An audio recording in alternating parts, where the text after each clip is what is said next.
तुम्ही येड्यासारखं करू नका, माझं ऐका आधी. काय होय पोरो, काय ऐकायचं होय?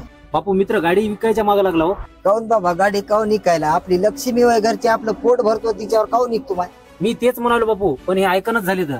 ते काय म्हणाले तर, एकतर भाडे नाहीत, रोडला त्रास खूप झाला आणि एका गाडीच्या जीवावर 5 जण लोक जगणार आहेत. अरे भाऊ, माझा पण रिक्षा आहे, मला पण त्रास आहे. मी काय विकायलो का? माझ्या जवळ 4 गाड्या होत्या. मी बी 1900च्या काळामध्ये आहे की नाही, खूप गाड्या चालवल्या. आता पोरं ज्याचे ते करणार झाले, आता आराम चालू आहे. काहीतरी तोडगा निघल ना. बापू तुमच्या काळामध्ये गाडीच्या टप्पावर, बोनटवर पाठीमागे लटकून माणसं असायची. आता गाडीमध्ये 9 जण जरी बसून नेले ना, तरी 20-20 हजार रुपये फाईन मारायला लागले. या गोष्टीला तुम्ही ड्रायव्हर लोकच जबाबदार आहात. आम्ही कसं?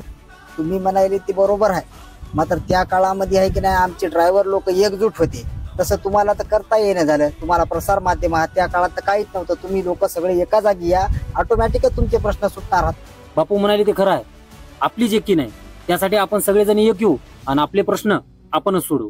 जे ड्रायव्हर मंत्र आहे हाच एकला, थांबला जो इथे संपला.